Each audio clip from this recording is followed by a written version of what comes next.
General Hospital information. No, sir, I can't ring Mr. Boyd's room. No, they operated on him this morning. Yes, Yes, they took it out. Well, Sally, if you're not busy tonight, how about you and me grabbing a quick sandwich and catching the early show at a movie? Excuse me. Blair, General. Oh, hello, Irene. Sure, I had a grand time last night. I was out with Mr. Gustakis in Pittsburgh. First to a classy cocktail bar, and then dinner at a hotel where the soup was $2 a plate. And then to a nightclub with real champagne. Well, goodbye. See you later. What were you saying about tonight, Joe? Oh, nothing. Nothing at all. Good morning, Dr. Lane. Morning. Oh, hi, Doctor. Good morning. Has Nurse Mary Lamont checked in yet? Yes, 10 minutes ago. Oh, thank you.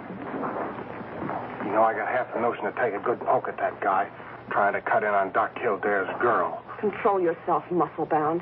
If your pal Kildare don't do anything about it, why should you stick your nose in? What's she giving him a trouble for, anyhow? Why not? The way I see it, there are only two things she can do. Jump off a bridge over Jimmy Kildare or go out with this guy, in spite of the fact that he's single, rich, and good-looking. Yeah, he'll need his dough. Up in brain surgery, they're commencing to call him the Undertaker's friend.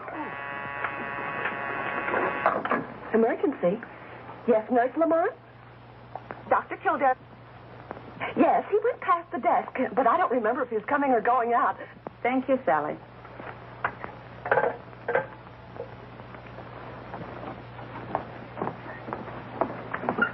Is Dr. Kildare in? Dr. Kildare is in Dr. Gillespie's office. And everything is okay. Gillespie shut himself up in the other room. Thanks.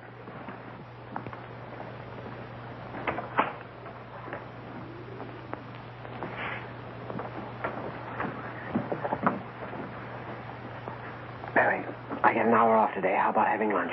Jimmy, that'll be wonderful. Kildare! Yes, Dr. Gillespie. I have to make a phone call first. Kildare! Jimmy Kildare! Coming, Dr. Gillespie. Mary, you have another date for lunch, haven't you? If you already have a date, then you mustn't break it. Besides, I'm not sure Dr. Gillespie will let me off. But, Jimmy, you know... Dr. Kildare! Can't you hear me? I'll be right there, Dr. Gillespie. No lunch, Mary. Kildare? This is the most ridiculous thing I've ever heard of. Jimmy, you've had a pretty busy morning. Why don't you... What did you want, sir? You were saying something was ridiculous. This report on Rufus Ingersoll. Jimmy, Rufus Ingersoll's been examined by every department in this hand-painting institution. Here are 27 different reports by 27 different doctors without a mistake in one of them. Why, it's impossible. Parker! Parker! Mr. Rufus Ingersoll should be treated with kindness, sweetness, and light. Will you kindly send in Mr. Rufus Ingersoll? Yes, Doctor. Let me handle this, Jimmy. Good morning, Doctor. Well, Mr. Ingersoll, good morning. And how are you feeling today? Never felt better in my life. Oh, that's fine. That's fine. Because your system's in a state of collapse. Sit down before you fall down. Mr. Ingersoll, you're suffering from a bad case of what we might call the dangerous age. You've been living too young. You've been eating too young. You've been drinking too young. You've been thinking too young. And all because you fancy yourself to be in love with a young girl in her 20s. And what's the result? Your stomach is overworked, your heart is overstrained, and your kidneys look like the Battle of Gettysburg. My age has nothing to do with it. I'm still a young man. You're young enough to make a fool of yourself. Dr. Gillespie, I came here for medical advice. Okay, you take a large dose of common sense. Of course, your personal affairs have got nothing to do with me, but medically speaking, my advice is that you should lead the life of a gentleman of 50 with his wife and children. Otherwise, Mr. Ingersoll, one of these fine days, you're going to drop dead. Good day, Mr. Ingersoll. This way. Next patient! Next patient! Well, how can I examine you with your uniform on? Examine me? I don't understand. Well, I call for the next patient, and you pop in. You must be the next patient. Have you forgotten Mr. Grayson's waiting in the next room? Why in the name of common sense didn't you tell me? Because you told me. Well, Nosey, shake a leg. Yes, Doctor. Oh, wait a minute. Tell Grayson we'll be in right away. Yes, Doctor. Hey, what's your opinion on Grayson? You think he's going blind? Well, case history shows an increasing pressure on the optic nerve. Every indication points to an enlarged pituitary gland. Oh, that agrees with my diagnosis. What do you prescribe? An operation. Removal of the tumor. Sooner the better. You positive of that? Yes. Well, it's the only chance he has outside of a miracle. You're absolutely right. But the final decision to operate is up to the surgeon. Well, that's one thing we can do for Grayson. Get him a good man. Means you have an idea. I wouldn't dare suggest it to anyone but you, Dr. Gregory Lane. Gregory Lane? Yes. I know there's been some talk. He's lost several patients in a row. But people don't realize that sometimes patients die because there's no chance of recovery. What are you trying to prove? Well, I'm not trying to prove anything. But I feel positive that Lane's a fine surgeon and that the medical profession needs him. Well, what brought Dr. Gregory Lane to your eagle eye? Didn't you once tell me he was the most promising young surgeon ever came to this hospital? Oh, I did say he had a fine pair of hands, but his judgment's worried me lately. Well, there's one sure way to check on his judgment. How? Well, see what he says about Grayson. Aren't you always telling me that anyone who agrees with you is a darn good doctor? You're getting too smart for me. Go on, get in there. Good morning, Mr. Grayson. Well, Mr. Grayson, it's as bad as I thought, isn't it? Mr. Grayson, our advice is an operation. A very delicate operation. I understand. I insist on the operation. You see, I'm not afraid of anything except going blind. We're going to send you to one of our very best brain surgeons. Will you tell Dr. Lane I'll talk to him after he's examined Mr. Grayson? I'm very grateful to you both. Never mind us, Mr. Grayson.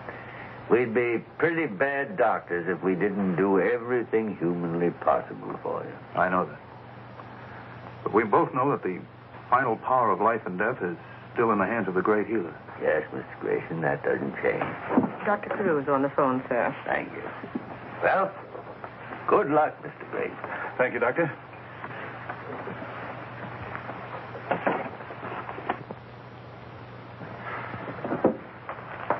Hello, Carew. Well, how is the head of this gold-plated palace today? Oh, I'm fine, Leonard. Mr. Paul Messenger just phoned. You're to inveigle Kildare out to the Institute this afternoon. Dr. Squires will show him the place and offer him the job. Have you said anything to Kildare about it yet? No, not a word. But in justice to everybody, I'm going to do my best to make him accept. That's more than generous, Leonard. If you lose him, I know it'll be an awful blow to you. Blow? It'll be an earthquake. Well, since you're not going to take your hour off, am I right? And I want to talk to you anyway. Let's go and dig our graves a little deeper with our teeth. Miss Parker, lunch. Drat that Molly bird. If I don't drink at least one glass of milk a day, she hides my cigarettes. Yeah. I know it's good for me, but oh, I hate this stuff. Yeah.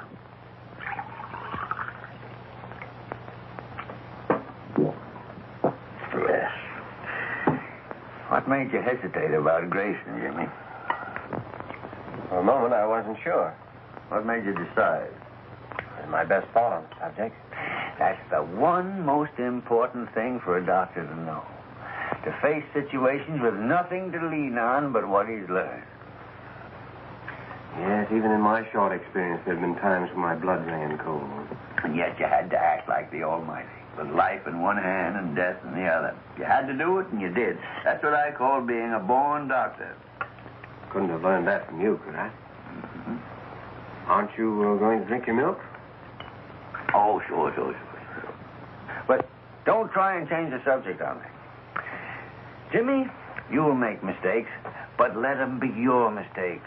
Use your eyes, your heart, your brain, your instinct. Make up your mind, and then go ahead. Good. Do you think I'll ever learn half what you know?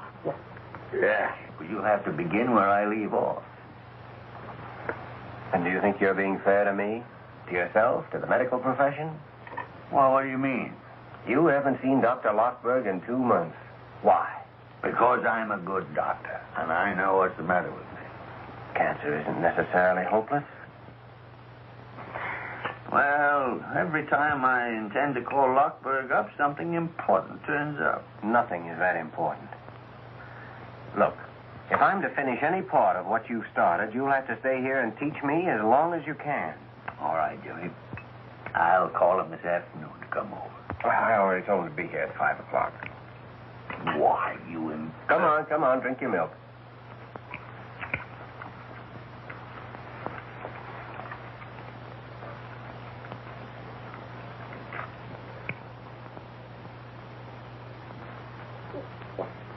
Brett, the things people do for the sake of their health.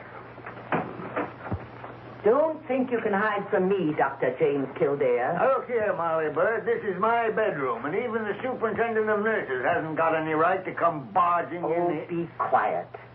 Dr. Kildare, Nurse Morgan informs me that you supplied patient 1124 with a new suit of clothes from the hospital emergency fund. Oh, yes, I did. But you see, Miss Bird, I see everything. You had his own suit burned. I ordered that suit burned as a public precaution. Oh, public precaution, my foot. Well, the man had nothing more contagious than a broken arm. I personally examined that suit of clothes and found definite traces of leprosy. Leprosy? Leprosy? Bubonic plague, housemaid's knee, and a slight trace of Scandinavian hookworm. Scandinavian hookworm, you fool. Besides, Molly, there was a job waiting for him if he had a good suit of clothes. Leonard Gillespie, you haven't drunk your milk. Molly, no matter what else you can say about me, I'm a man of honor. I said I'd drink 1 glass of milk, and 1 glass of milk I drank. Give me my cigarettes, please. And how is the bottle still full? You'll drink this glass of milk or no cigarettes today.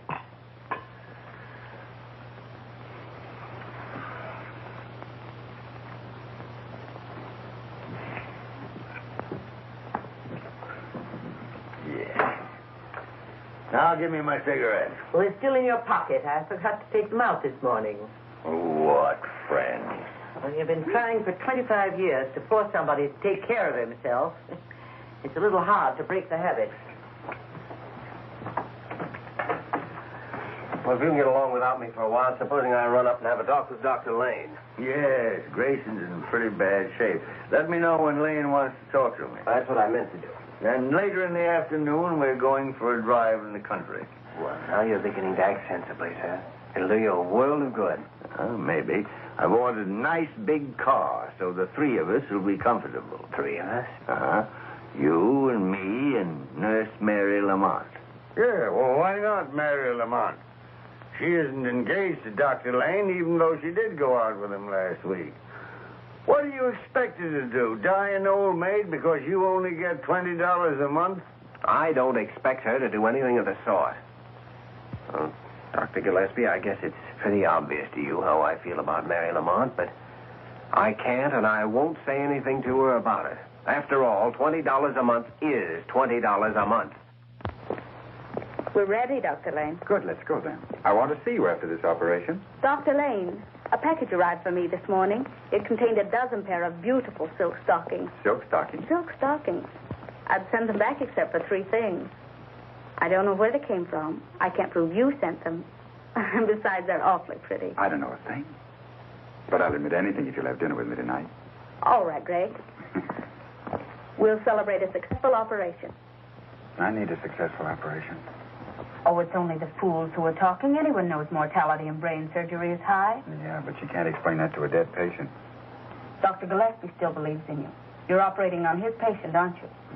I still believe in myself, Mary. But this time I've got to... We've got an operation to do. Come on, Nurse Lamont. How are you feeling, Mr. Grayson? Sleepy. Let's throw you a shot in the arm. I'm going to do my best to fix you up as good as new.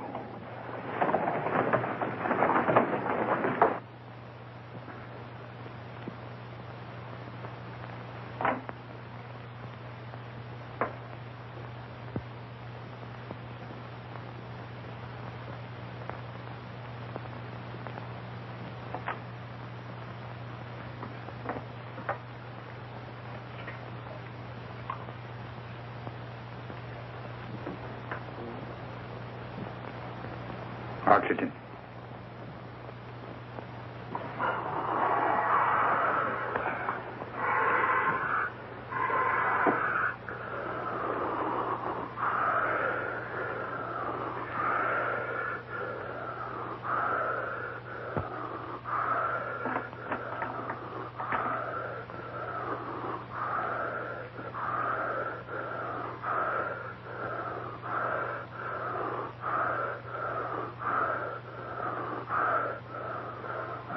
Adrenaline.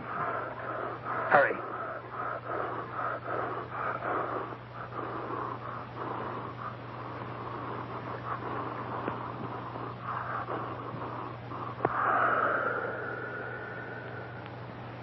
Never mind the adrenaline.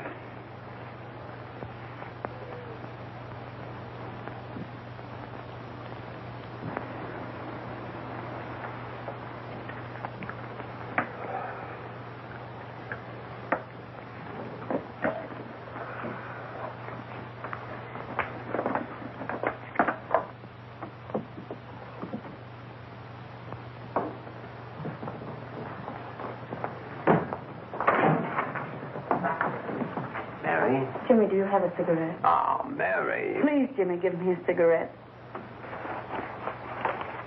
Why?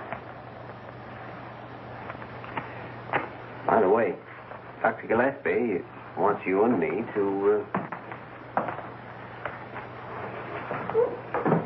Thanks, Mary. Dr. Lane, I was in the gallery and The operation was a success, but the patient died.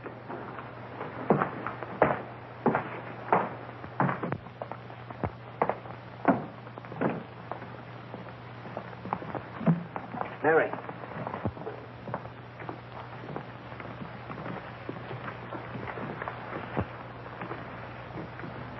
They're so new, aren't they? Just off the assembly line this morning. 41 brand new lives. Sort of evens things up, doesn't it? You mean about life and death? I didn't think about it that way. I just happened to come here. And your instincts were right. It's the best place you could have come to. This is what it's really all about.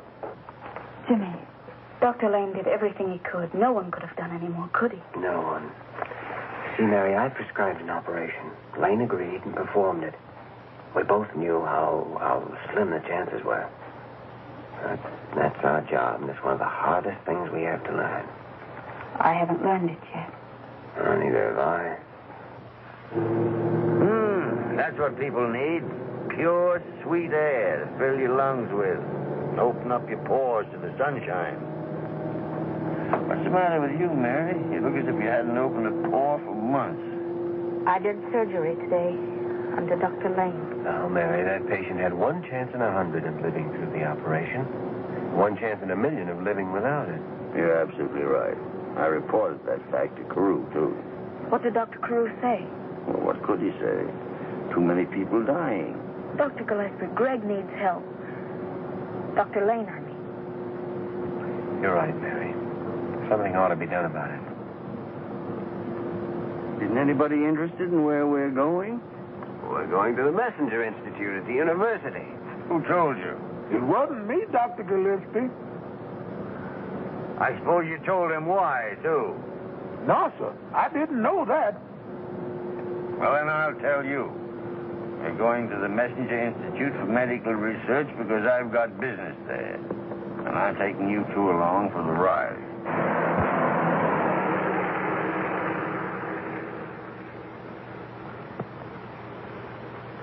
Of Mr. Messenger's open-handed generosity, this building with its magnificent equipment is a shining example. Now, listen, Egghead. The eminent and imposing Dr. Squires was known as Egghead in medical school, for reasons you're both too young to know. Leonard, I once busted you in the snoot for that, and I'm just the guy who can do it again. Now, listen here, Squires. We all know this is the finest institute in America, but come to the point. Very well. The point is, I have a job for Dr. Kildare. Job for me? Well, if it hadn't been for me, it'd taken him 2 hours to tell you that. Dr. Kildare, Mr. Messenger feels that he owes to you his daughter's sanity, perhaps her life. Yours was a remarkable instance of correct diagnosis and treatment. I congratulate you. Well, tell him the job pays $500 a month. $500 a month? And you'll have a free hand here to pursue whatever research you choose. And if you tend to your knitting, when you're an old married man, you'll inherit Egghead's job, $20,000 a year. And that ain't hay. Well, why don't you say something?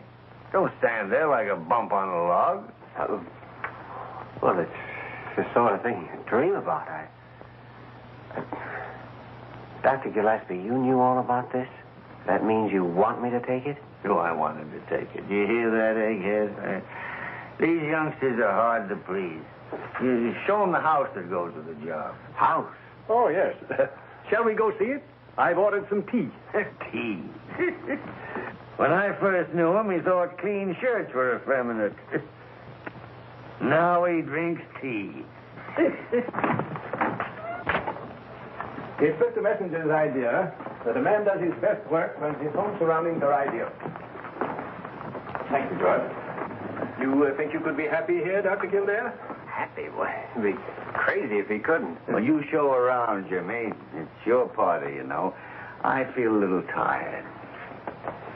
I think I'll stay here and have a spot of tea with Dr. Squires.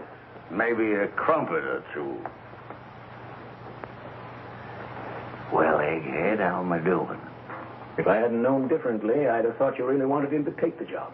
This is the greatest opportunity Jimmy will ever have in his life.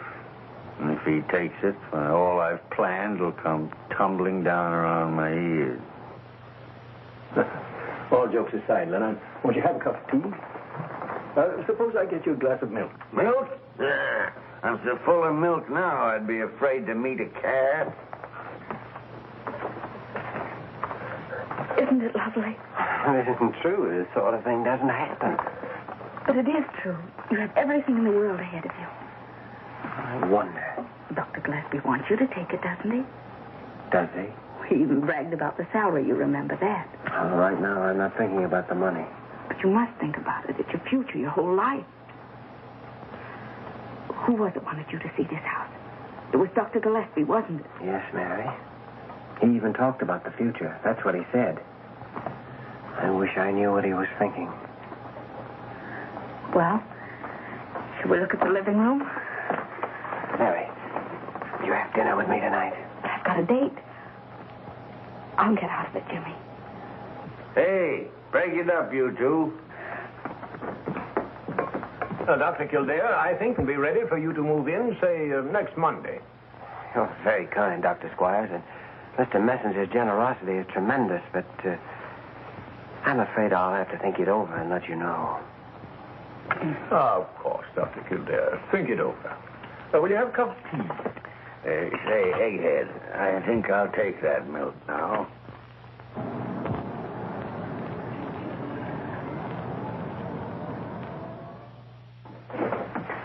I've already ordered the steak. Are you hungry? Doggone. Mary, did I ever tell you what my mother said to me when I left for New York? Several things. Which one? Well, she said you will never get anywhere trying to be anybody but Jimmy Kildare. Jimmy Kildare is all right with me. Over the past hour, I've been trying to be someone else. Why, Jimmy? Because if I were someone else, maybe I'd have brains enough to say this in a different way. Say it your own way. I'm not going to take the job at the Messenger Institute.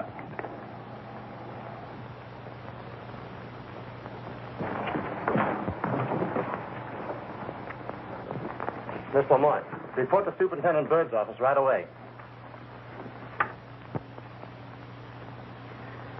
Tony, if we had a patient in this hospital as weak as your copy, we'd give him a blood transfusion and send for his relatives. I don't blame the nurses for squawking.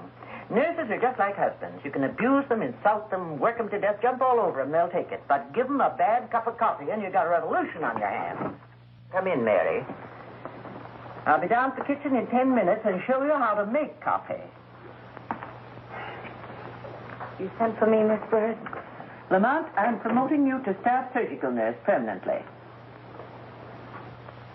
Wait a minute. It's not that big an honor. I'm sorry, Miss Bird. Of course, you'll have to be more careful about our rules. For instance, I know that you accepted some silk stockings for a member of our staff. I'm sorry. I'll send them back. Before okaying this promotion, I must know that you plan on staying with this institution. I guess I'll be here forever. Because I certainly would not give this chance to a girl who's liable to quit her job to get married or something. I'm not figuring on getting married. No. No, child. I don't know why I'm so silly. Well, I know. I wormed it out of Dr. Gillespie about Jimmy Kildare and the Messenger Institute, and this can only mean that he didn't decide the way you wanted him to. I kept hoping against hope. The only man in the world? It's not true, Mary. It's never true. If it were, 9 out of 10 women in this world would never get married. And we women can be thankful that fate fixed it that way. Because so many times, so pitifully many times, Cinderella can't have her prince. And if there were no other man in the world for her, how would the Cinderellas end up? Like me, Mary. I'm 49 years old, and what have I got in life? Bad coffee. No, Mary. Give any woman a decent husband with a clean shave and a pretty good chance of getting on in this world, and she'll come so close to thinking it's love that she'll fool him and herself. I never thought about it like that.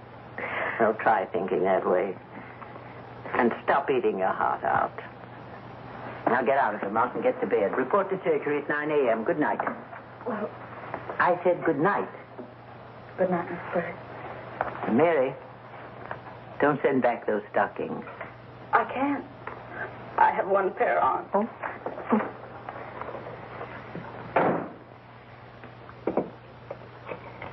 Hello. Superintendent Bird speaking. Beginning tomorrow morning, Nurse Mary Lamont starts as staff surgical nurse. Salary increase accordingly. She's to be assigned to Dr. Gregory Lane.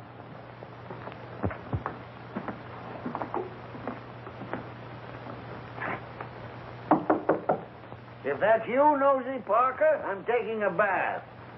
If it's you, Molly Bird, I'm not smoking a cigarette. Anyone else can go shoot themselves. Me. So what do you mean, barging in here at 3 or 4 o'clock in the morning? What do you think this is, a 6-day bicycle race? Well, it's only 10:15. What do you want in the middle of the night? I'm not going to take the messenger job. Why, you unmitigated young upstart. Do you realize, Jimmy, you'll never have another opportunity like that as long as you live? I'm staying here because I'm selfish. Ever since I was a kid, I've known I wanted to be some kind of a doctor, but I didn't know what or where. Now I do know. I want to be a diagnostician, and you're the only one that can teach me. Jimmy, I'm the happiest guy in the city. As a matter of fact, I've been sitting right here since 6 o'clock waiting for you to come in to tell me your decision. I'm sorry, I've been a little busy. None too pleasantly, maybe, huh? Well, you know. Oh, I've got a note from Carew's office. Seems I'm behind in my surgery, and they want me to catch up right away. Do you mind if I borrow the... No, take anything you want, Jimmy. Yes, he's been raising Cain with me about that, too. Yes, I'm to start tomorrow morning, assisting Dr. Lane. Well, perhaps I could arrange to have you transferred to someone else. No, thanks. Say, what's the matter with this fellow Lane, anyway? I've heard he inherited a lot of money, and yet he wants to stick around the skating rink. No, that's not true. He's had money all his life, but he happens to want to be a surgeon. Oh, he also happens to be interested in Mary Lamont, or I'll fire 3 or 4 of my pet stooges. Isn't that Mary Lamont's business? You have no regrets about that, Jimmy? Dr. Gillespie, if I've told you once, I've told you 5 times that Mary Lamont... All right. Don't bite my head off. Furthermore, Dr. Gillespie, it's past your bedtime. All right, Papa. I'll go to bed like a good boy, and I'll be kind to dumb animals, and I'll wash behind the ears. So who do you think you are, Molly Bird in long pants? Blair General Hospital emergency. Just a minute. Hello, Irene. As I was saying, last night, Joe Wayman and me starred. Me in that new blue chiffon, and Joe, mind you, he's actually in a tuxedo. When all of a sudden I find I'm paralyzed from the waist down. No, I didn't touch a drop. Just one little glass of Irish lemonade in Mike Ryan's place. But was Joe Wayman nice? He never said one word about me spoiling his evening. Traffic accident, emergency. Emergency, one coming up. Funny thing, no identification. Nothing but a key and a $5 bill. Did you go through all his pockets? What pockets? All he had on was an overcoat over some pajamas and a pair of pants. You know, Sally, I got it all figured out what was the matter with you last night. It was something you drank the night before with that guy from Pittsburgh. I'll bet it was. But, gee, Joe, you were so sweet. Carrying me home and singing like an angel all the way.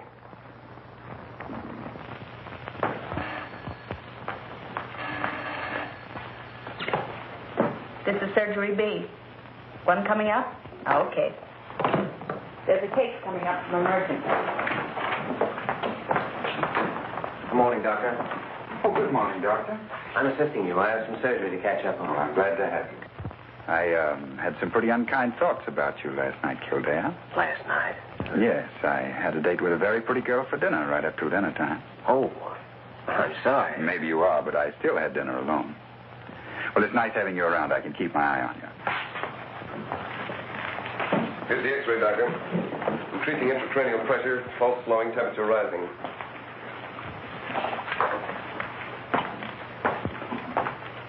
We'll have to operate to save his life. I'll get him set. What day is this? What day is this? Wednesday. Wednesday. Good. I thought for a moment I'd missed it. Missed what? Friday at noon. I've got to... Now, look, you have a head injury. A skull fracture, and I'm afraid we'll have to operate. Operate? What's this for? It's to help you rest, to quiet your nerves. How bad is my head? Why don't you just put yourself in our hands? We'll do everything that possibly can be done. You mean I might die? With an immediate operation, you have a very good chance of pulling through. I won't be operated on. I've got to get out. Oh, if you get up now, you may not live to reach the street. That's 5 years of dying. I won't be operated on. Oh, you want to live, don't you? No, if I couldn't die now, I've got to live till Friday. What about Friday? Who are you? What's your name? Perhaps we can help. How could you tell?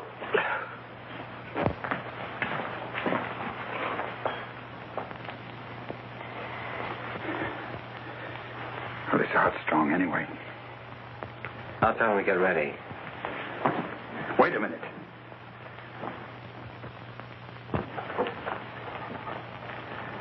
we'd better put him under observation for a couple of days. What? Why, he needs an immediate operation, and you know it. No, I don't. I'm not sure.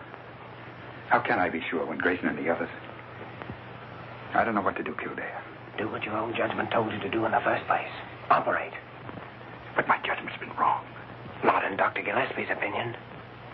Dr. Gillespie? Yes, he thinks you're a fine surgeon. Says you have the best hands in the hospital. He said something else, too. He said there are times when we have to act with life in one hand and death in the other. And that the true test of a doctor is his faith in his own judgment, even though he knows someone's going to die if he's wrong. We'll operate immediately.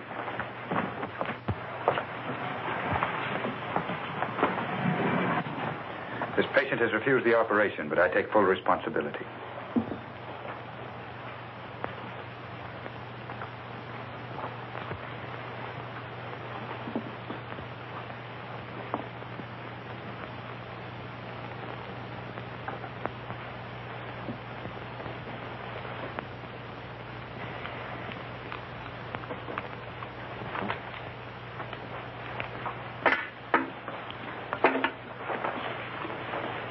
That's it.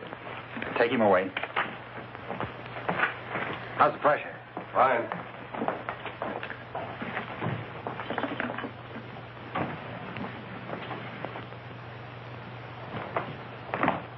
I don't think I could have done that without those words you said. Oh, you did a fine job, Doctor. Thanks. As far as I'm concerned, everything's going to be all right, I think, from now on. I'm sure it is. It was a long session. Well, it's time for lunch. I'm on office call this afternoon. 9 o'clock tomorrow morning, please, Doctor. Yes, Doctor. It was a beautiful operation, Doctor. Maybe now we'll have something to celebrate. Let's. Tonight? All right. Swell.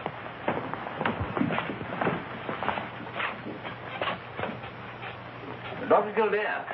Yes, Dr. Carew. I'm very pleased you decided to remain with us. Why? No explanations are necessary. I understand. Where's Dr. Lane? Oh, he's just left for lunch. Wish you'd been there. You'd have seen the kind of brain surgery you read about. Is that so? Well, I trust you're right.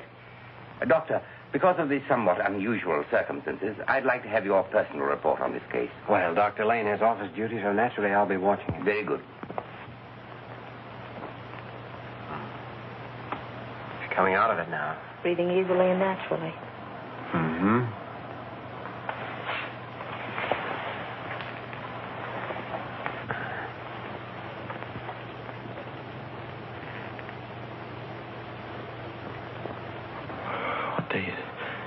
What day of the week? It's Thursday. Thursday. Not Friday. No, it's Thursday. It put me in the wrong day. The wrong day of the week. Easy there. It's the wrong day. Friday's the day I want. Oh, tomorrow will be Friday. You can't trick me. It'll always be Thursday. You've locked me up in the wrong day of the week. Careful now. Got to break through. Got to break through to Friday. Get me a hypo of morphine and a restraining sheet quickly. There isn't the time to break through yet. I'll tell you when the right time comes. You'll tell me? Yes, I promise. We'll start planning right now. If you lie still and help save your strength. Who are they? Oh, they're going to help us plan. And I'd better give you this. You'll need all the strength you can get. Now close your eyes. That's it. Get that restraining sheet on him quickly. Doctor? What's wrong? There's some mental disturbance. I had to give him a hypo. Couldn't it be the effect of the anesthetic? I'm afraid there's no doubt. His mind's gone. But if you hadn't operated, he'd be dead now.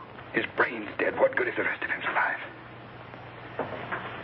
You were there, Kildare. You saw everything. I didn't make a single mistake, did I? Not one. Well, and how's the patient? Why, that's a restraining sheet. Yes, I thought it was wise. The patient showed signs of becoming violent. Violent? Dr. Lane, what is this? Do you mean to say that your patient has lost his mind? Apparently. Apparently. Dr. Lane wasn't here when the patient recovered consciousness. But you had the patient restrained because, in your opinion, he's now deranged. Yes. I see. Dr. Lane, remove your patient to a private room. It's the least we can do. Then I'll see you in my office. Dr. Carew, you'll want me there, too, won't you? No, this is Dr. Lane's responsibility only. Oh, nevertheless, I'd like to be there. Don't stick your neck out, Kildare. It's my neck. Dr. Lane, I freely concede that a doctor constantly has to make decisions. to operate or not to operate. But also, he must be right when he makes those decisions. Otherwise, we... Wait a minute! I'm in on this. What have I missed? I just left your patient. He's as mad as a March hare. What were you saying, Carew? Dr. Lane has made one too many mistakes. Dr. Gillespie, I was just saying that in this last case, I urged Dr. Lane to operate. I hesitated a moment, but the decision to operate was my own. Well, then why is Kildare on the carpet? He isn't. He insisted on being present. Look, let me settle this thing once and for all. I decided to operate, and in a similar case, I'd do it again. Good. Now we know where we stand. Right. Dr. Lane, errors of judgment are difficult to prove. But in this case, you also performed the operation without the patient's permission, violating his legal right. His legal right to die? If you please, Dr. Kildare. You, Dr. Lane, have placed this institution in a very serious position. You're suspended from duty pending a hearing before the hospital board tomorrow, Friday at noon. I'm sorry. You may go. Dr. Carew, I'd like your permission to testify at that board meeting. Well, I can't permit that. And how could you possibly help Dr. Lane, Wild? I don't know. He don't know. He wants to prove the operation didn't make the patient insane, but he don't know how to do it. Come on, Jimmy. Now, wait a minute. Suppose the man was insane before the operation. Suppose, for instance, he was suffering from schizophrenia. Poppycock. I don't think the hospital board will be interested in your theories. Your request is denied. But after he came out of the anesthetic, he spoke incoherently of Friday. And before the operation, he made it very plain that Friday was more important to him than living. Now he's a psychiatrist. If you concern yourself further in this case, neither of us can save you from the unpleasant medical and criminal consequences. Kildare, you seem to forget one thing. Dr. Lane went ahead after the patient had refused the operation. But if the man was insane, he had no legal right to refuse the operation, which left the decision up to the doctor. Now he's a lawyer. I consider the matter settled, Dr. Kildare. Which is the way a high-class gentleman says, get out of my office and mind your own business. Come on, Jim. Can you get along without me for the rest of the day? Oh, I guess so. It might be a good idea. Go on out and take in a show. Forget all about this little difficulty. No, I don't think it's so little. Maybe I haven't been here long enough to get the hospital viewpoint, but if Lane's kicked out, it'll look as though he murdered those patients. And we know he didn't. Mm-hmm. You going back to your office? No, I'm not. Get your hands off my chair. Oh, I'm sorry. I'll see you tomorrow. Where are you going? I don't know. Maybe I'm going to make a fool of myself. I don't doubt that, but how? I'm going to find out who this mysterious man is, so that I can prove he was mentally deranged before Lane operated. Now he's a detective. Listen, Sherlock Holmes, there are 7 million people in this town. How do you expect to track down the identity of one unknown lunatic? If you get yourself tangled up in this Lane affair, you might as well hunt yourself a new job, because I need an assistant that works for me. Now play that on your harmonica. Walter, you're a great man, a magnificent man to head this hospital, but you don't know any more about handling Jimmy Kildare than I do. I'm upset myself. I'd hate to have to do this to a nice young fellow like Lane. In the old days, they used to draw and quarter them, nail up their heads on London Bridge. Today, we're not that merciful. When they kick over the traces, we have to throw them out, let them die of broken hearts. Listen, Mr. Gustavson, you may be a big man in Pittsburgh, but you're no gentleman, you gorilla. You take a girl out and fill her full of fancy soup and poison champagne, and the next night I can't move a muscle. Oh, I'm all right today. No thanks to you. But from now on, I'm sticking to hamburger and lemonade with a square-shooting guy that wouldn't even think of playing a dirty trick on a working girl. Goodbye, rat. Emergency. No, I haven't seen Dr. Kildare for an hour. He went out of here in his street clothes, said he was off for the day. Sure, if I see him, I'll tell him.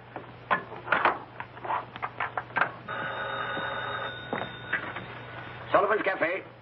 No, Sally, Dr. Kildare is not here, but we're expecting him immediately. Sure, I'll give him your message. Hello. Sally, here's the doctor. Hi. Mike, Joe Wayman or Foghorn come back yet? No, my friend. It was no easy task you gave them. Finding out about this mysterious crazy man is like looking for a needle in a haystack. Oh, don't I know it. His clothes are just stock garments sold by the thousands. The locksmith you left the key with says it's from any one of a million doors in New York. That is, if it's not from Chicago or Boston. That's what I was afraid of. Mother! Mother! Goodness sake, what are you doing here? Is something wrong? Where's Father? I'm fine. Nothing's wrong. Your father has to bring a patient to see Dr. Gillespie. Well, Mrs. Kildare, you're looking young enough to be your own daughter. Only then you'd be your own mother. And you don't look old enough for that. I bet you tell that to all the girls. I do, and I tell them all to make themselves at home. Thanks, Mike. My. Things must be pretty slack with you big city doctors. I don't know. Tell me, are you well and happy? Why shouldn't I be both? Well, if you'd simply said yes, I'd have known you were, but what's the trouble? Well, Mother, I think you are a mind reader. Yes, I am at kind of a crossroads. Nobody ever accomplished anything without passing crossroads. The only question is, which road do you take? It's not as simple as all that. Doing right is always simple. It's only the wrong thing that takes working out. Oh, excuse me, Doc. Oh, hello, boys. Did you, Oh, Mother, allow me to present Mr. Joe Wayman and Mr. Foghorn Murphy. Foghorn? What's your real name? Harold. I prefer Foghorn. So do I. How do you do, Joe? Awfully glad to see you. I've heard a lot about you and your monkey wrench. Oh, those stories are exaggerated, Mrs. Kildare. I never even owned a monkey wrench. Well, sit down, fellas. Tell me, did you find out anything? The boy's been getting some information for me. Oh, about those crossroads? Me and my pals made a house-to-house canvass of the neighborhood where your screwball was run over. We found one house where a guy had disappeared. Oh, go on. This mug disappeared in 1911 with a blonde in the Sunday school collection. Here. I was a blonde myself at 16, and no peroxide either. And the prettiest one in town, I'll bet. The prettiest one in the state, Harold. J. Harold. J. Harold? Oh, excuse me. I won't say another word. I dug up that truck driver that clipped your guy. At first he wouldn't talk, then he changed his mind, but he don't know who the guy is or anything about him. Who put that thing in my pocket? Why am I always someplace else when there's a good fight? Let me know next time you're in town. I'll sock someone for you. Thank you. Well, Doc, I'm sorry we weren't much help. It was kind of tough without knowing the guy's name or anything. That's all right, fellas. Thanks a lot anyway. Goodbye, Mrs. Kildare. It was swell meeting you. Oh. And if you ever need a taxi, just call and... Oh, nix on that, Foghorn. I'll take Mrs. Kildare in the ambulance if she has to go anywheres. Thank you, gentlemen. I'll accept both invitations, providing you let me drive. That's a date. Well, now you're stuck, aren't you, son? Yes, Mother. Right now I am in trouble. There's one way out, but it's awfully dangerous. Excuse me. I'm awfully sorry the boys couldn't help. But always remember one thing, Dr. Kildare. Trouble is nothing new for the likes of you and me. The Irish ain't been out of trouble for 1,100 years. Thanks, Mike. You said something about dangers, Jimmy. Dangers to do what? Well, to cure an insane man before Friday. So they're curing insane people now, are they? It's an almost fantastic thing called the insulin shock cure. It's a gamble. Only two things to think about in a gamble. What have you got to win? What have you got to lose? Lose? Everything. My job, another doctor's career, maybe the patient's life. But think of what you've got to win, too. Oh, I'm not thinking about you and the other doctor, but the poor man. You can give him a new life and everything God meant people to enjoy. You're slow to decide, son, because you think you're all alone in this. But you're not. There's a man over in that hospital that's as fine a doctor as ever helped the ailing. Oh, I know, but I can't ask Dr. Gillespie to help me. Who's talking about Dr. Gillespie? I mean your own father. Oh, of course. Well, now the only thing to figure out is how to get a hold of him without Dr. Gillespie suspecting. Get to work, son. I will. I'll be seeing you, pal. Mm-hmm. Oh, it's funny, Mother. Whenever I know that I'm right with you, I can generally manage to work out everything else.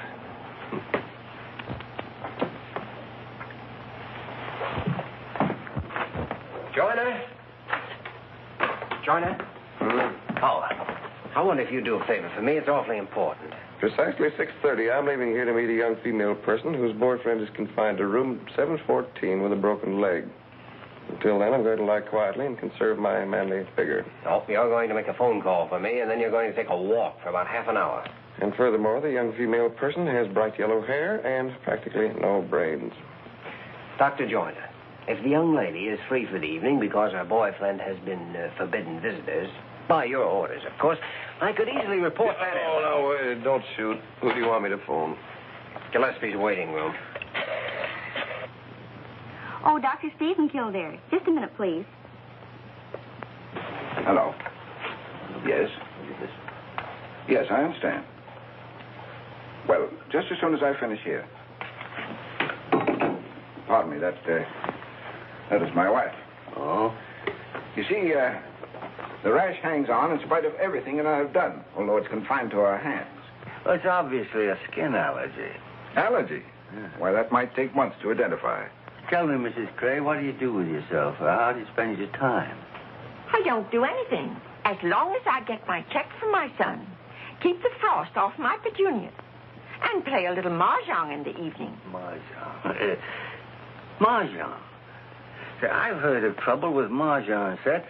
The lacquer contains sap from a Japanese tree of the sumac family. That could account for the skin disease.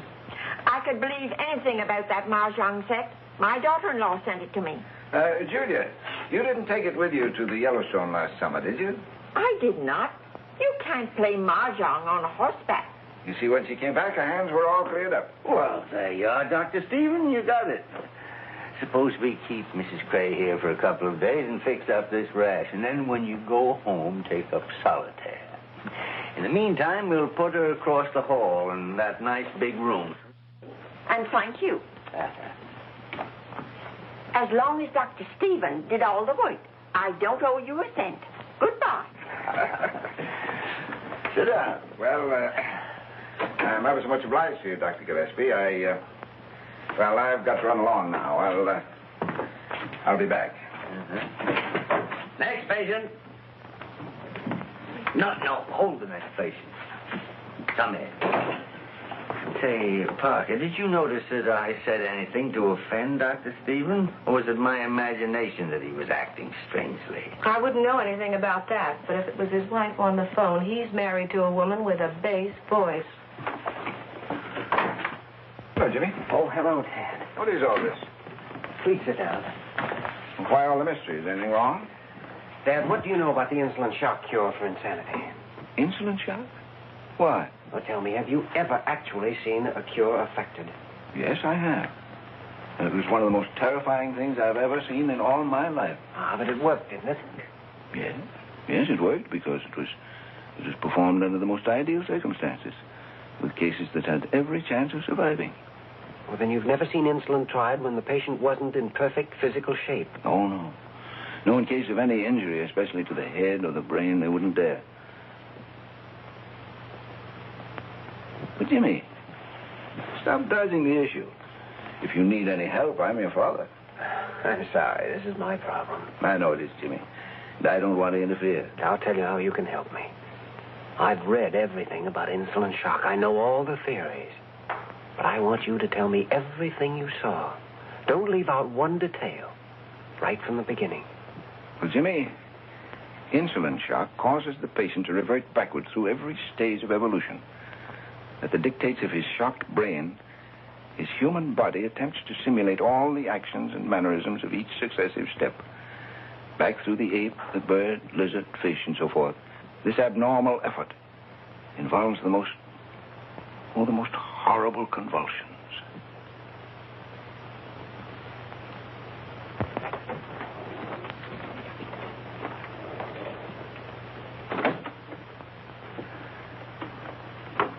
Nice work, Mary.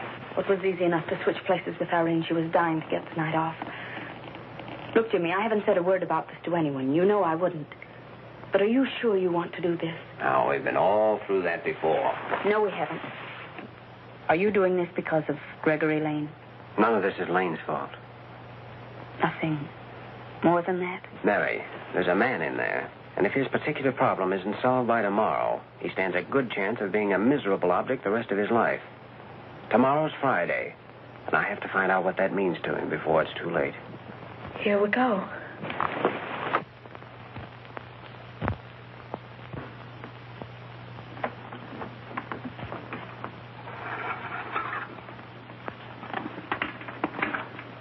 I don't know a thing about this insulin business. Well, I know that a terrific shock will sometimes drive a person crazy. An overdose of insulin apparently works just the reverse. The tremendous shock it gives seems to drive the crazed brain back to sanity. Suppose he dies. Let's try supposing he'll live. But what about you if he does die? Get his arm ready.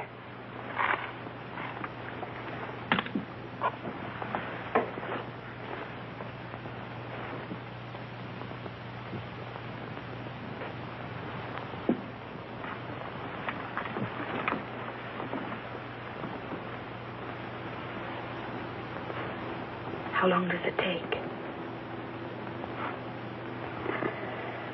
5 hours. 5 hours?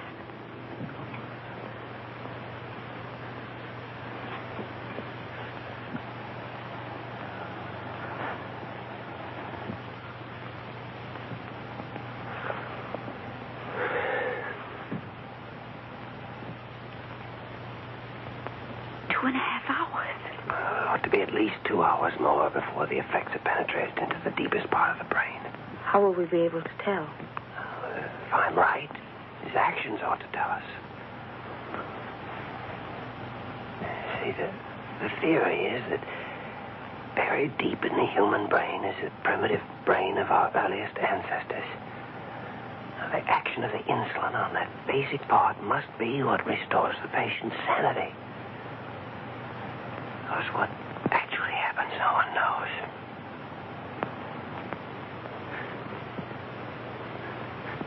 Here it comes, Mary.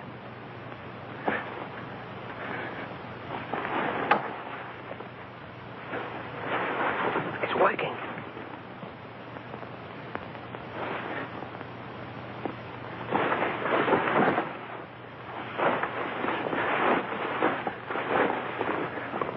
You see, the brain is starting to travel backwards. The body is compelled to follow.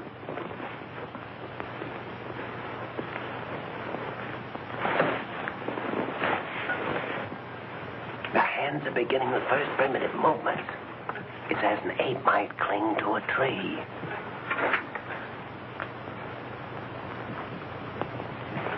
Convulsions are a necessary part of the process. The body is desperately trying to obey the impossible commands of the brain.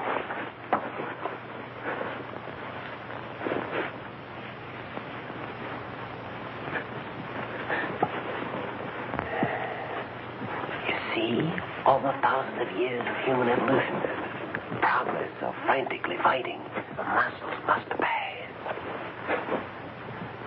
The brain is saying you're no longer a man, you're an animal.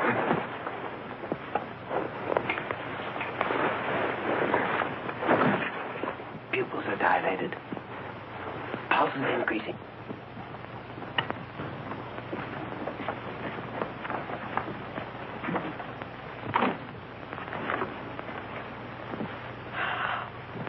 Dr. Kildare. What do you want? There's been a change of nurses in this case without my knowledge or permission. I did that. Dr. Kildare, what you're doing with this patient is between you and your conscience. Or between you and Dr. Carew, which might be worse. Molly, please. But personally, I think you were born to be hanged. Do you think she'll tell anybody? Got the pillow. Watch it here.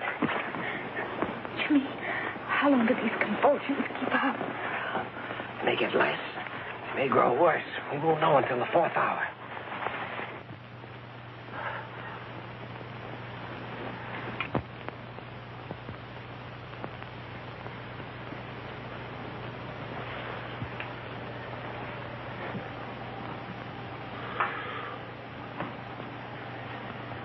How long has it been since he's moved?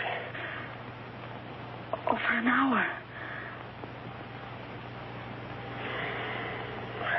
It's time. Glucose and tube ready? Glucose? Yes. Temperature? This can't be right. 86? Nobody can live at that temperature. 86? Seems impossible, but it's true. These cases can survive temperatures that otherwise would mean certain death. reaction to light. Lid and corneal reflexes sluggish. Ready with the glucose. Give me the tube, quickly. His brain is completely released. If we let him stay too long, we'll never get him out of it.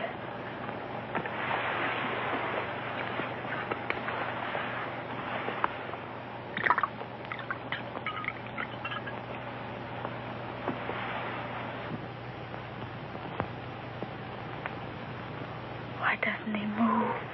It'll take a little while for him to absorb the glucose. The insulin's burned out every bit of sugar in his body. The glucose will restore it. Then what? Well, the miracle of insulin shock is that 1 minute you have this, and the next minute, if you're lucky, you have a sane and normal person. But if he doesn't come out of it, then we'll have killed him. Can you hear me? How are you? How do you feel? Oh, if I only knew his name. Listen, it's Friday. Jimmy, he's dead. Quiet. Can you hear me? How are you? Can you hear me? How are you? Can you hear me? How are you? Can you hear me? How are you? Can you hear me? How are you? All right, I guess.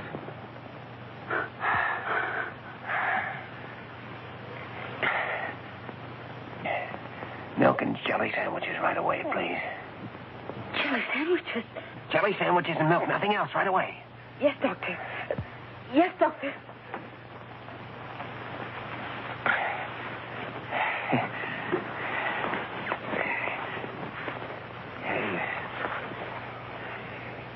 Feel more like yourself now? Fine. Head hurts a little. Under the circumstances, that's hardly surprising. You remember me, don't you? Yes, you're the doctor that wanted to operate on me after I was hurt. That's right. Feel able to answer a few questions? Mm-hmm.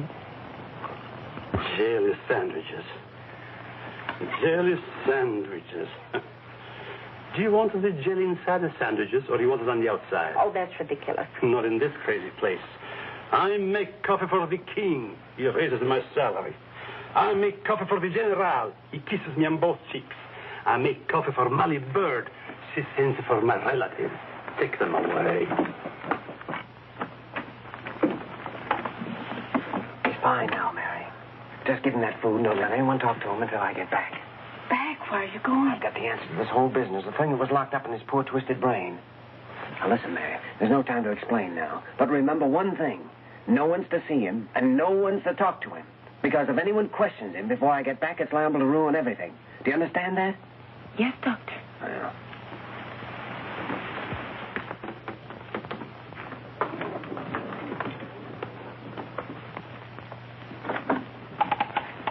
Good evening, Nurse.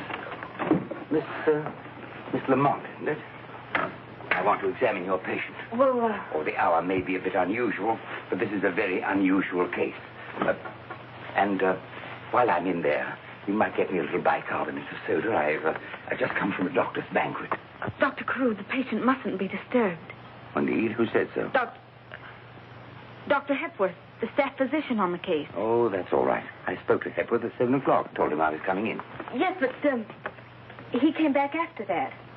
But Hepworth told me he wasn't coming back until morning. What is this? I just left Hepworth at the banquet. Oh, it must have been some other doctor. What other doctor? I don't know his name. It's quite obvious something untoward is going on here. I intend to find out for myself. Well. Wait outside, Conover. Yes, sir. Why, Walter, you look positively beautiful. This is not the time or place for jokes, Leonard. Well, you must have been joking just now when I came in. Wasn't he, Mary? Leonard, in order to testify properly before the hospital board, I must have complete knowledge of this patient's condition. Well, that's not unreasonable, Mary. But Dr. Gillespie, the patient mustn't be disturbed.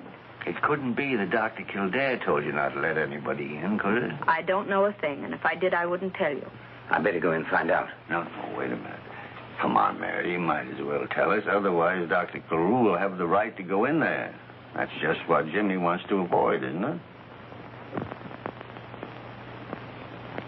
Dr. Kildare administered insulin shock. I can't believe it. And he did a magnificent job of it. I'll believe that when I examine the patient. Ah, Walter, I wouldn't go in there if I were you. I know I wouldn't. And I was practicing medicine when they were telling you to keep your thumb out of your mouth. Where is Jimmy? I don't know. This is the most outrageous thing I've ever heard. Oh, you ain't heard nothing yet. Well, what's the last thing Kildare said? Give him the jelly sandwiches and don't let anyone near him until I get back. Jelly sandwiches? Of course, jelly sandwiches. You're a doctor, remember? In spite of that outfit. Jelly sandwiches are exactly the right thing to increase the sugar content.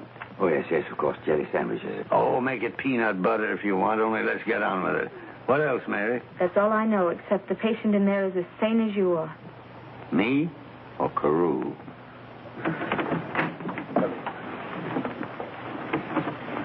Dr. Kildare. Dr. Kildare, you're suspended from further duty until... Just one moment. Nurse, has anyone been in that room? Not a living soul, Doctor. And you're not going in till I know all about this? No, I know, but Mrs. Adams is. She has a legal right to see her husband. Will you come in now, please? Everything's going to be all right if you'll just remember.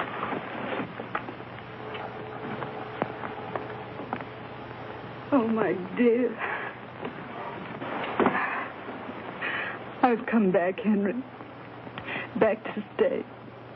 If you're going to stay, everything will be all right now. Now, Kildare, just to satisfy the curiosity of a senile old man, make it 2 senile old men. That'll take you in, Walter. Of course, the treatments will have to be continued. Adams has been a mental case for months. The result of a separation from his wife. Oh, you don't have to hit me over the head with a bottle. I know the rest of it, too. Yes, it seems his wife had sent him a letter suggesting a reconciliation. And Friday was the day they were to meet. Walter, it wouldn't surprise me if you could see through the holes in a 10-foot ladder. Jimmy, how long did he wait for her to come back? About 5 years, Mary. Well, at least I think it's been established that Dr. Lane's operation did not cause schizophrenia. Or do I have to hit you over the head with a bottle? What can I say? I've been wrong. Sometimes I wish that anybody but me was running this hospital. Walter, in the boss's job, even when you're right, you're wrong. Thanks, Leonard.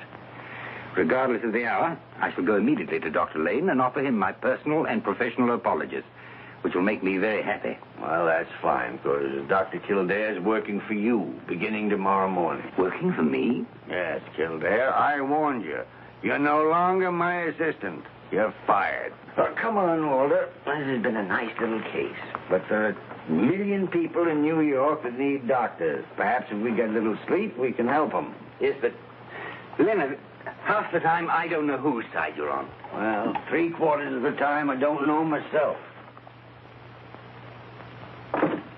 Jimmy, did you hear what he said? It just doesn't make sense. Let's not talk about it now. But all your plans, all you'd hoped to do. Say, I have half a notion to go up and give that rambunctious old fossil a piece of my mind. Keep your shirt on, Mary. Oh, you men make me tired. What is it, Jimmy? You asked me how long he waited for her? Yes, 5 years. Well, Mary, the reason I've never said anything to you about anything is because I didn't think it fair to even ask you if you'd be willing to wait as long as we'd have to wait. Perhaps I'm going too fast. There's a good-looking guy in this hospital named Gregory Lane who's in fine favor with the powers that be and has a lot of money. Well, maybe we can find a nice girl to introduce him to. Oh, then I presume we're engaged to be married. Jimmy, I saw the look on Mrs. Adams' face, and 5 years are going to be just nothing. Well, then will you wait just 5 minutes? I'll be right back. Oh, now where are you going? I'm going to give that rambunctious old fossil a piece of my mind. Hold everything.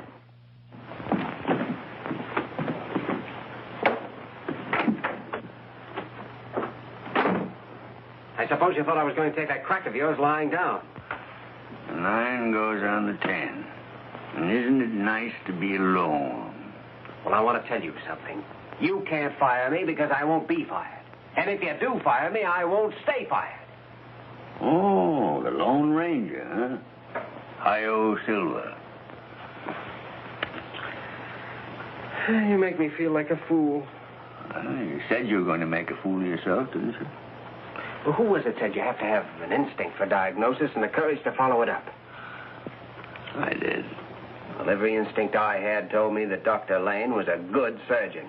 Why, you little pipsqueak. If it hadn't been for me, you wouldn't have got to first base. You? Yes, sir. Who was it that had you notify that you were behind in surgery? Mahatma Gandhi? Who was it had you assigned to Dr. Lane? Little Red Riding Hood? Who gave Dr. Hepworth tickets to that banquet? Santa Claus? No, lame brain. Even you couldn't have gotten away with that insolent business without my full authority back of you all the time. Of course, Molly Bird helped a bit. She made me drink 2 quarts of milk. Yeah. You're still fired. Why? Well, because you're not always going to be lucky. Someday, some of those fantastic crusades of yours are going to kick back on you and crucify you. And then what'll be the good... Thank you. And then what'll be the use of my teaching my job to a man who's going to end up by having his head nailed on London Bridge? Funny, you never think of that once you get started. Young Dr. Kildare, you've got a single-track mind. I'm trying to be like you. There's only one man in the world like me. Me. Well, I wish you'd act more like it sometimes. Boy, I haven't made a mistake since 1926. Except you. Now, what about Dr. Lockburn? Well, what about Dr. Lockberg? I saw him last night, 5 o'clock. You made the appointment. Mm-hmm. And instead of letting him examine you, you spent the entire time teaching him to play double solitaire and smoking cigarettes. Well, Jimmy, suppose I promise you to see Lockberg 3 times a week and you can stay in the room.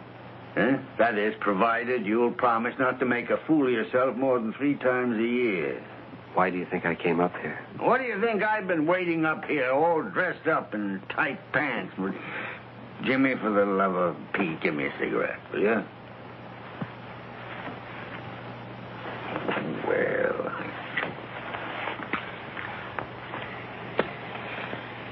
Guess there's only one thing left to do now, and that's tell Dr. Lane about Adams. I'll go do that now. Oh, no. That'll keep until tomorrow. Oh, no, it won't either. Lane's waiting in his room. I telephoned him when I left for Mrs. Adams. Well, I'll go along with you. Well, I think you better know. Oh, yes. Conover, where is that sleepy rascal? Well, I'll give you a hand. Unless you'd rather not. No. Go ahead, Jimmy. You push. As long as I know you're back there, I know you're not in any mischief.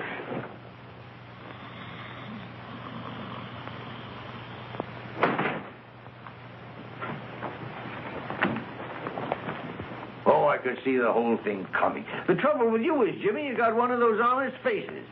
A man can look at you and almost tell exactly what you're thinking. Well, I'm different. Poker face Gillespie, they call me. Know everything and show nothing. That's me. It's like a 6th sense. I can tell exactly what's going on all the time, behind my back or through a stone wall. For instance, at this moment, Jimmy, you're wishing you could shake me and join that Lamont girl. Isn't that what you're thinking? Isn't that what you're thinking? Answer me. No, boss, it ain't.